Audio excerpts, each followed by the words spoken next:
Richie Incognito.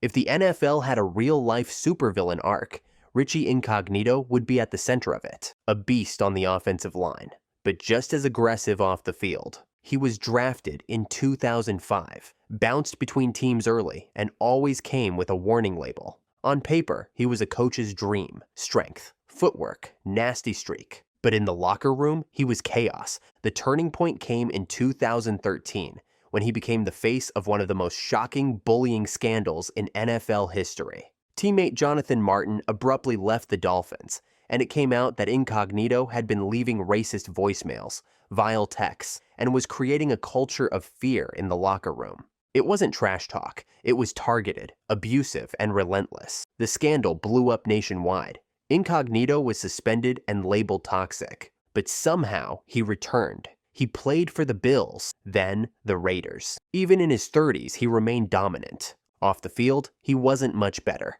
He got into a fight at a gym, was kicked out of a funeral home, and had multiple incidents that showed the rage never really left.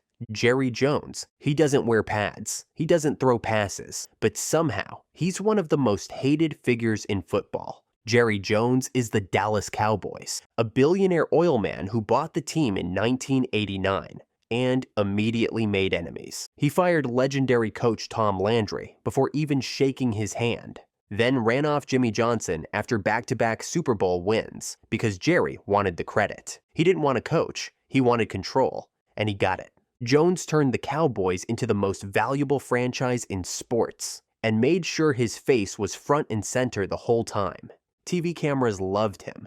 Other owners feared him. Fans, they were split. Cowboy loyalists saw him as a genius. Everyone else saw a meddling, arrogant owner stuck in the past. Over the years, scandals followed. Lawsuits, NDA whispers, a paternity case, questionable comments about protests, and a resurfaced photo of him at a 1950s desegregation protest, standing with the wrong crowd. But Jones never apologized. He never stepped down. And in his eyes, he is the reason the NFL is what it is today. James Harrison, a former undrafted linebacker turned Defensive Player of the Year. Harrison wasn't just dominant, he was terrifying. He turned bone-breaking hits into highlight reels. He played with an anger that felt personal. And he hated the NFL rulebook. In 2010, Harrison was fined over $100,000 in a single season for illegal hits. Headshots, late hits. He didn't care. He said the league was soft, and that he played the right way. He wore villainy like a badge of honor. And when the Steelers cut his role in 2017, he joined the Patriots, Pittsburgh's arch nemesis, like a WWE heel turn in real life. It didn't matter if fans booed. James Harrison wanted to be feared, and he succeeded. By the way, I'm going to be posting a lot here, so it would mean a lot if you subscribed and dropped a like for the algorithm. Richard Sherman. Richard Sherman didn't just talk trash. He authored dissertations on disrespect. A fifth-round pick out of Stanford, Sherman became the face of the Seahawks' legendary Legion of Boom, and the NFL's most outspoken corner. He wasn't just good, he was lockdown, and he let you know it every chance he got. But the moment that turned him into a full-on villain, 2013 NFC Championship. Sherman tips a pass to seal the win over the 49ers, then screams into a sideline camera, "Don't you ever talk about me! Don't you open your mouth about the best?" It was raw, emotional, and instantly polarizing. Some fans loved it. But for others, he became public enemy number one, cocky, arrogant, and too smart for his own good. He clashed with reporters, even had a viral moment battling Skip Bayless on ESPN. And even when he went to the 49ers later in his career, the villain energy followed him. But here's the thing, Sherman never flinched. He wanted to be hated. Albert Haynesworth. He was massive, explosive, and had the potential to become one of the greatest defensive tackles of his era. But Albert Haynesworth didn't just waste his talent. He became the symbol of everything wrong with the NFL's free agency era. Early in his career with the Titans, he showed flashes of dominance. He could bulldoze offensive lines and collapse pockets like it was nothing. In 2008, he was nearly unstoppable, earning first-team All-Pro and entering free agency as the most coveted defender on the market. Then came the Washington deal, $100 million, the biggest contract for a defensive player in NFL history at the time. And what followed was a disaster. He showed up out of shape. He fought with coaches. He refused to fit into their defensive scheme, even openly saying he wouldn't play nose tackle in a 3-4 defense. Then came the conditioning test. He couldn't pass it. It became a media circus, and Albert Haynesworth became a national punchline. Then there was the stomp. Back in 2006, Haynesworth ripped off an opponent's helmet and stomped on his face, causing severe cuts and requiring stitches. It was one of the most violent on-field moments the NFL had ever seen. He was suspended 5 games, the longest suspension for an on-field act in league history at the time. Haynesworth didn't just fall short. He imploded and left a trail of disappointment, locker room resentment, and wasted potential.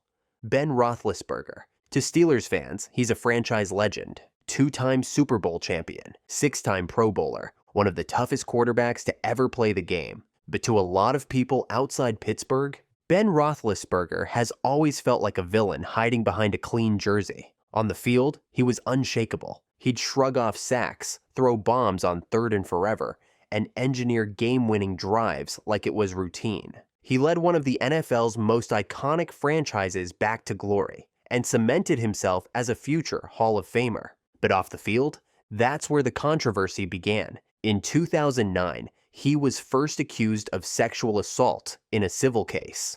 That same year, another woman accused him again, this time in Georgia. No criminal charges were filed in either case, but the NFL still suspended him for 6 games for violating the league's personal conduct policy. Roethlisberger denied all allegations. But the stories changed how people saw him. The golden boy image was gone. The charm was replaced by suspicion, and even as he returned to the field and kept winning, the cloud never really left. Critics pointed out how quickly the media seemed to move on. Fans of rival teams still bring it up anytime his name gets mentioned in GOAT conversations. And for many, Roethlisberger's legacy will always come with an asterisk, not because of stats, but because of who he was off the field. Ndamukong Suh, one of the most dominant defensive tackles of his generation, and one of the most feared, but also one of the most fined. Suh wasn't just good, he was terrifying. From the moment he entered the league in 2010, he was tossing offensive linemen like ragdolls and chasing down quarterbacks like a heat-seeking missile. He made the Pro Bowl as a rookie, was named an All-Pro 5 times, and earned a Defensive Rookie of the Year award. But as the sacks piled up, so did the flags. Suh developed a reputation as the dirtiest player in football, and for good reason. He stomped on players, kicked quarterbacks, stepped on Aaron Rodgers twice, and once got fined for shoving a player's head into the turf after the whistle. By 2014, he had already been fined over $200,000. The NFL eventually suspended him too. To his fans, he played hard. To everyone else, he crossed the line over and over again.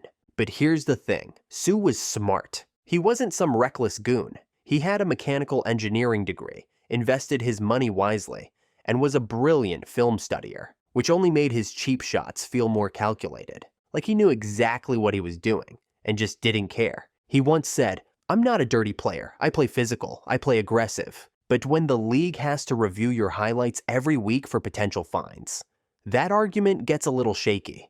Suh eventually reinvented himself as more of a veteran leader on Super Bowl contending teams, like the Rams and Bucks. But the villain label never truly faded. Bill Romanowski, the original NFL villain, a linebacker so intense, he didn't just want to beat you, he wanted to break you. Romanowski wasn't built for finesse, he was built for violence. 2 Super Bowl rings, 4 different teams, and a reputation that made opponents flinch before the first snap. He spit in J.J. Stokes' face. He punched a teammate so hard it crushed the man's eye socket and ended his career. He tore off a player's helmet and then punched him in the head. Oh, and once he kicked a player in the head while he was on the ground. Romanowski didn't care about your feelings, or the fines. He racked up more than a dozen of them throughout his career, totaling over $100,000, and he wore every single one like a badge of honor. Teammates called him obsessed, coaches called him relentless. But here's where the story takes a darker turn. In retirement, Romanowski admitted to using steroids during his playing days. The rage, the outburst, it was chemically fueled chaos. Still, Romanowski never apologized. He once said, "If I could do it all over again, I'd probably do it harder." Terrell Owens. T.O. wasn't just a wide receiver, he was a walking headline. From the moment he stepped on the field, he made it clear. He didn't just want to beat you, he wanted to embarrass you. He danced on the Cowboys' star. He pulled a Sharpie out of his sock to autograph a football after scoring a touchdown. He did sit-ups shirtless in his driveway while ESPN filmed it live. And every time he talked, the league listened, even if it was just to shake their heads. But for all the antics, Terrell Owens was a generational talent. Over 1,000 catches, more than 15,000 yards, 153 touchdowns, a Hall of Famer in every sense. But even that took a few extra years because of how many people couldn't stand him. Owens bounced from team to team. San Francisco, Philly, Dallas, and somehow it always ended the same way. With fireworks. Teammates respected his work ethic. Coaches feared his locker room presence. And media. They lived for his chaos. He once held a press conference where his agent read a statement. And Owens stood next to him doing bicep curls. He wasn't just a villain, he was a performance. Michael Irvin. Michael Irvin was the heart of the 1990s Dallas Cowboys dynasty, but also the pulse of every scandal that swirled around it. On the field, he was elite. Clutch catches, big plays, fierce leadership. He helped Dallas win 3 Super Bowls and always delivered when the lights were brightest. But off the field, Irvin lived fast, partied hard, and never backed away from controversy. He was arrested multiple times for everything from cocaine possession to assault allegations. And in 1996, he was suspended 5 games after a high-profile drug scandal that nearly derailed his career. It wasn't just the behavior, it was the attitude. Irvin carried himself like a man untouchable. And for years, he was. He once famously skipped the Hall of Fame announcement ceremony because he thought he deserved to get in on the first ballot. And when he didn't, he took it personally. But even in chaos, Irvin inspired. Teammates swore by him, opponents feared him, and Cowboys fans, they forgave everything because number 88 always showed up when it counted.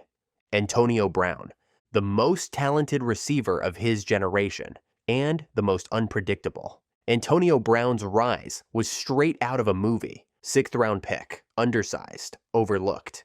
He grinded his way into becoming the best wideout in football, leading the league in receptions, yards, and swagger. With the Steelers, he was untouchable. Toe-tap touchdowns, highlight returns. From 2013 to 2018, nobody was better. But then, the chaos started. Fights with coaches, feuds with teammates, a locker room live stream, a frostbitten foot from a cryotherapy chamber, a bizarre helmet saga with the Raiders. Then came a stint with the Patriots. That ended after just 1 game due to off-field allegations. Then Tampa Bay, and a Super Bowl ring with Tom Brady. But even that wasn't enough to keep him in line. He quit, literally, mid-game, ripped his jersey off, stormed off the field shirtless. The image went viral, and just like that, the AB era was over. He spiraled further after football. Rants online, legal issues, bizarre interviews. The same energy that made him great, made him impossible to manage. Michael Vick. He was supposed to be the future of football. When Michael Vick entered the league in 2001, he was unlike anything we'd ever seen. A left-handed quarterback with 4.3 speed, a cannon for an arm, and playground instincts that made defenders look like JV players. He turned broken plays into highlight reels. Vick was a star in Atlanta. He became the first quarterback to rush for over 1,000 yards in a season. He led the Falcons to an NFC championship game, and he was on the cover of Madden before it became a curse.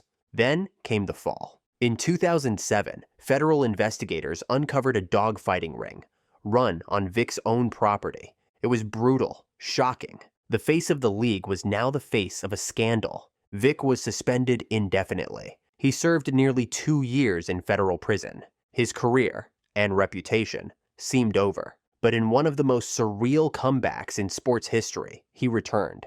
The Eagles gave him a second chance, and he didn't waste it. In 2010, he won Comeback Player of the Year, and reminded everyone why he was once the most electrifying man in the NFL. But the shadow of that scandal never fully faded. Even at his peak, there was a stain that never left. Lawrence Taylor. If football had a final boss, it might have been Lawrence Taylor. He didn't just change the linebacker position. He redefined defensive football. Explosive, violent, and completely out of control, LT made offensive coordinators lose sleep and quarterbacks lose years off their careers. Taylor hit like a car crash.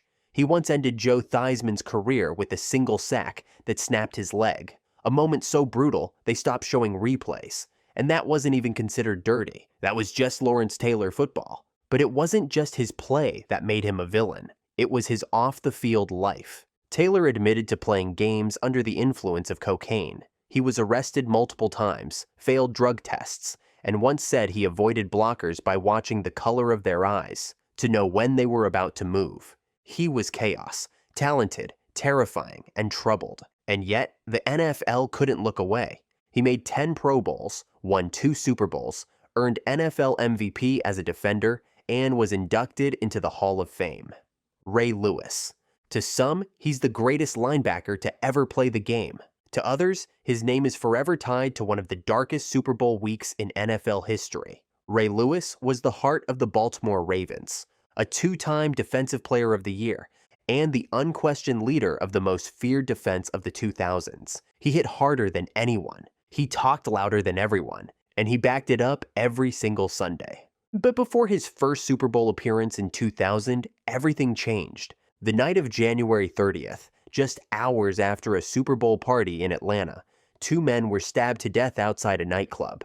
Ray Lewis and 2 of his friends were charged with murder. The limo they left in was found covered in blood, and the white suit Lewis wore that night never recovered. The murder charges were eventually dropped, and Lewis pled guilty to obstruction of justice. He testified against his friends, paid a hefty fine, and reached settlements with the victims' families. He returned to football, won Super Bowl MVP the very next year, and played another decade like nothing happened. But for many fans, no amount of speeches or rings could erase the cloud that has followed him since that night in Atlanta. Bill Belichick, the hoodie, the mumbling, the dominance. He's the most successful coach of the 21st century, and maybe the greatest of all time. But for every Super Bowl win, there's a scandal that fans can't forget. Under Belichick, the New England Patriots became a dynasty. 6 rings with Tom Brady, countless division titles, and a system that turned average players into legends. But it wasn't just brilliance, it was an obsession, with preparation and control. And he pushed the boundaries. In 2007, the NFL dropped a bombshell. Belichick and the Patriots were caught filming the New York Jets' defensive signals from the sideline. Spygate was born. Belichick was fined $500,000, the largest fine ever given to a coach. The team lost draft picks, and suddenly the dynasty had an asterisk. Then came Deflategate in 2015, the scandal where Tom Brady was accused of deflating footballs in the AFC Championship game. Belichick claimed he had nothing to do with it, but by then, the reputation was already cemented. Ask a Patriots fan, he's a genius. Ask anyone else, he's a villain who bent the rules to stay on top. He once said, "I'm not trying to be anyone's friend," and he meant it. Al Davis, he wasn't just a team owner, he was a rebel, a villain to the NFL establishment, and proud of it. Al Davis was the Raiders. He dressed in silver and black. He coined the phrase, "Just win, baby." And he built a brand on toughness, intimidation, and sticking it to the league, even if it meant going to war with it. He sued the NFL twice. He moved the Raiders from Oakland to Los Angeles without the league's approval, and then moved them back years later. He challenged commissioner after commissioner, and he made enemies of almost everyone in power. But he didn't care, because to Al Davis, it was about his team, his rules, his vision. He was behind some of the league's most controversial signings and trades. He once drafted a punter in the first round. He hired the NFL's first black head coach in the modern era, Art Shell, and later the first Latino head coach and the first female CEO. He was progressive and provocative, outspoken and outrageous. Al Davis didn't play nice. He wanted to win. Vontaze Burfict. If chaos had a jersey number, it was probably his. Burfict was a linebacker with a mean streak, the kind that could flip a game or ruin a season. He didn't just play on the edge, he lived there. And more often than not, he crossed it. From the moment he entered the league, his reputation preceded him. Cheap shots, late hits, headhunting. His highlight reel looked more like a villain origin story than a football montage. The most infamous moment? The 2015 wildcard game against the Steelers. With 22 seconds left, Burfict picked off Ben Roethlisberger and looked like the hero. Then, one play later, he delivered a brutal helmet-to-helmet hit on Antonio Brown. The penalty helped the Steelers steal the game and tanked the Bengals' shot at a playoff win. But that wasn't the end. Burfict kept racking up fines and suspensions, eventually getting banned for the entire 2019 season after another dangerous hit. By then, fans weren't surprised. They expected it. To the NFL, he became the poster boy for reckless play. To opponents, he was the boogeyman. And to Bengals fans, he was a linebacker who played with fire and burned them in the worst moments. Jack Tatum. They called him the assassin. And once you watched him hit, you understood why. Jack Tatum wasn't just a hard hitter. He was the hardest. He turned safeties into feared enforcers, patrolling the field like a landmine in cleats. In the 1970s, the NFL was already physical. His most infamous hit came in a 1978 preseason game. Tatum delivered a crushing blow to Patriots receiver Darryl Stingley, a hit so brutal it left Stingley paralyzed for life. It wasn't flagged, it wasn't penalized, and Tatum never apologized. He said it wasn't personal, just football. That moment became one of the darkest stains in NFL history, and it cast Tatum in the role of villain forever. But here's the thing, he embraced it. He wrote a book called They Call Me Assassin, leaning into his legacy like it was a badge of honor. He believed football was supposed to be violent, and he played it that way every single down. To Raiders fans, he was a legend. To the rest of the league, he was a menace. And to the league office, he was the reason player safety rules began to evolve. By the way, I'm going to be posting a lot here, so it would mean a lot if you subscribed and dropped a like for the algorithm.